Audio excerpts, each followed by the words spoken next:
متى ترانا ونراك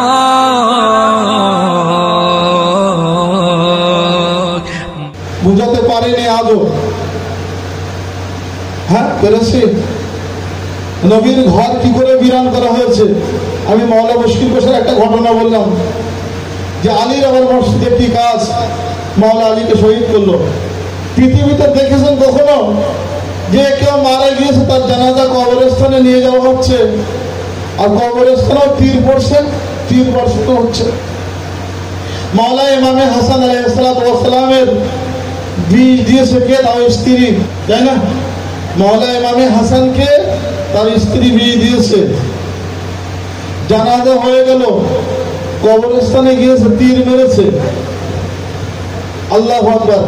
যাদেরকে জান্নাতের সরদার বলি, যাদেরকে মাসুম ইমাম বলি, তাদের জুলুমগুলো শুনুন। ইমামে হুসাইন আলাইহিস সালামের যুগ আসলো, মাওলা হুসাইনের সঙ্গে কি হয়েছে সেই জন্য তো আজও আমরা সেই জুলুমকে বলছি যে জুলুম হয়েছিল। আচ্ছা, ইমামে জাইনুল আবেদিন আলাইহিস সালামের সঙ্গে কি হয়েছে? চতুর্থ ইমাম কারবালা থেকে ফিরে এসেছে, বাবার শোক, গলায় ত্বকের ঘা, হাতে হাতকড়ির দাগ, পায়ে বেড়ির দাগ। ইমাম যখন সামনে ওযুর পানি আসবে কান্নাকাটি করবে। বাজারে গেলে পশু দেখলে জবাই করা, ইমাম কাঁদবে। বাবার শোকে জীবন যাপন করছে 40টি বছর, তাহলে তাকে বীজ দিল। আপনি চিন্তা করতে পারছেন? তাহলে কি ইমামে মোহাম্মদ বাকের, ওনাকে বীজ দিল। ষষ্ঠ ইমাম, ইমাম জাফর সাদিক, 10,000 ছাত্র। ওনার ছাত্র হলো 4টে মাযহাব, বিখ্যাত মাযহাবের ইমাম, হানাফি, শাফি, মালিকি, হাম্বলি। ইমাম জাফর সাদিক আলাইহিস সালামের ছাত্র 10,000 ছাত্রকে একসঙ্গে শিক্ষা দিতেন আমাদের ষষ্ঠ ইমাম। ওনার এমন একটা যুগ এসে গেছে, ওনার সাহাবী বলুল যে বলছে মাওলা কথা বলবো, একটু খবরদার, চাপ আছে, চাপ, এখন কথা বলা যাবে না। কি বলছে? বেশি কথা না বলে জিম পালাও, পালিয়ে যাও, বহুত চাপ। যদি জানতে পারে আমার কাছে এসেছে না, মেরে দেবে। জনাবে বহুলুল ছিল, আরো দুজনা ছিল। এ বলছে তাহলে কি করবো, এত মুসিবত যে ওনাকে ভালো ভাবি, তারপরে কাছে যেতে পারবো না। মাওলা বলছে অত চাপ আছে, এত চাপ আছে, তোমার মারবে, আমার মারতে পারবে না। হ্যাঁ, চাপ তোমার উপরে, আমার উপরে না। কারণ আমরা হেলে বাইত, আমাদের শাহাদাত শহীদ হয়ে আমার ঘরানার সিলসিলা আমি শহীদ হয়ে যাব, কিন্তু তোমার উপরে চাপ আসবে। তাই বলে জিম, বেরিয়ে যাও। বুঝতে পারো যে কি জিম মানে? একটা অর্থ জানাবে বলুন, অল্প শব্দ দিয়ে বুঝে গেছেন, একটা অক্ষর দিয়ে। যেমন আমি যদি বলি আপনি আসলেন, মনে সাহেব 72 তাবুত হবে, আমি বললাম এ, আমি বললাম 72 তাবুত হবে, আমি বললাম এ, তার মানে কি? আমার চাপ নেই, তোমার চাপ আছে, বেরিয়ে যাও, সমস্যা হতে পারে। এ দিয়ে কি অর্থ নেবেন? মানে আমাকে অ্যাবসেন্ট থাকতে হতে পারে, অন্য কোনো একটা অর্থ নেই। এ দিয়ে মানে কি? অ্যাকশন হতে পারে। হ্যাঁ, এ দিয়ে আরো কোনো অর্থ নেওয়া যেতে পারে। তো মাওলা ইমাম জাফর সাদিক আলাইহিস সালাম বলেন জিম। তো জনাবে বলুন বলে তাহলে আমার পাগল হতে হবে, পাগল সাথে ঘুরতে হবে। একজনে বললেন তাহলে আমার পাহাড়ের দিকে যেতে হবে, মানে আরেকজন জিম দিয়ে অর্থ নিলেন আমাকে এলাকা ছেড়ে দিয়ে পালাতে হবে। আর 3 জনাই বেঁচে গেল। বহলুল কি বললো? পাগল সেজে ঘুরতে শুরু করলো। যার 10,000 ছাত্র শিক্ষা নিয়েছে, যার 4টে ছাত্র 4টে মাযহাব তৈরি করেছে, যার জানাজায় ইমামদের মধ্যে সব থেকে বেশি জানাজায় লোকে শরীক ছিল, বেশি জানাজায়, ওনার জানাজায় সব থেকে বেশি লোক হয়েছিল ইমাম জাফর সাদিক আলাইহিস সালামের জানাজায়। সেই ইমাম তার সাহাবীর সঙ্গে কথা বলতে পারছে না। কত মজলুম ছিল ইমামরা। হ্যাঁ, ইমাম মুসা কাজিম, ওনারও লাঞ্ছিত বীজ দিল।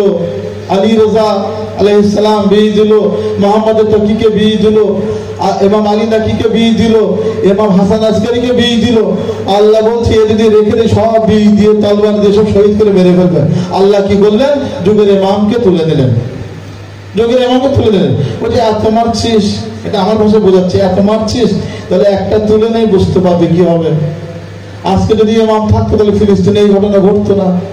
আজকে যদি ইমাম থাকতো তাহলে এই মাযহাবদের মধ্যে বিভিন্ন দ্বন্দ্ব থাকতো না। আর যদি ইমাম থাকতো তাহলে আমরা নিজেদের মধ্যে লড়াই ঝগড়া করতাম না। আজ ইমাম নেই বলে আমার কত মুসিবত আছে। হ্যাঁ বলেন, এখানে আপনার একটা প্রশ্ন, আপনি যাদেরকে মাসুম ইমাম বলছেন, আপনি যাদেরকে পৃথিবীর শ্রেষ্ঠ ইমাম বলছেন, তাদেরকে পাবলিক মেরে দিল কেন বলেন? আর এই ইমামদের এগেইনস্টে যারা ইমাম হয়েছে তাদের কেউ মারেনি, তাদের জনগণ বেশি। আলীর স্ত্রী তো ফাতেমা জাহরা সালামুল্লাহ আলাইহা, যে রাসূলুল্লাহর একমাত্র কন্যা, আলীর স্ত্রী, সেই ফাতেমা জাহরার ঘরেও আগুন দেওয়া হলো, তার গর্ভের সন্তানকে শহীদ করে দেওয়া হলো, তাহলে ওনাকেও ছাড়েনি। তাহলে নবীর সন্তান সব তো এইভাবে মেরে দিল। কারা মারলো? একটা হিন্দু খুঁজে বার করেন, একটা খ্রিস্টান খুঁজে বার করেন, একটা ইহুদি খুঁজে বার করেন, সব মেরেছে মুসলমানরা। তাহলে আপনার আমার মাসুম ইমামকে মেরেছে সব নিজেরা, মুসলমানেরা যারা কালমা পড়েছে তারাই মেরেছে। এই ইমামদেরকে আজ আমরা পৃথিবীতে বোঝাচ্ছি কি, যে আমার ইমাম, আমার মজলুম ইমাম, আমার শহীদ ইমাম, এনারা পবিত্র ছিল, পরহেজগার ছিল, 1400 বছর ধরে মেম্বার থেকে আমরা বোঝাচ্ছি। আর ওই যুগে যারা গাদ্দারি করেছিল, তারা গাদ্দারি করে তাদের সঙ্গে দিয়ে দিল।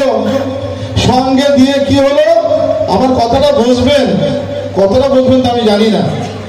ইমামদের সঙ্গে কম হলো, আপনি আরো খুলে বলি, কুফাতে কি ঘটলো?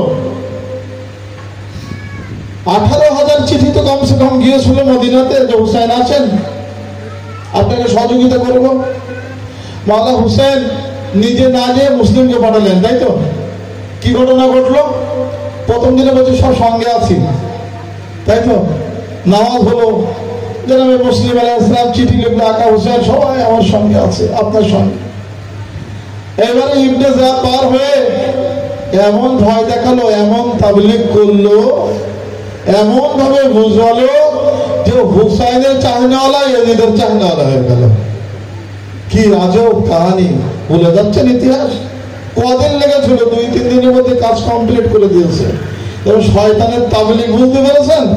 জনাবে মুসলিম যাকে ভয় পেয়েছে তার কাজ হয়নি। এই ইতিহাস যুগে যুগে পাওয়া যাবে। সালাওয়াত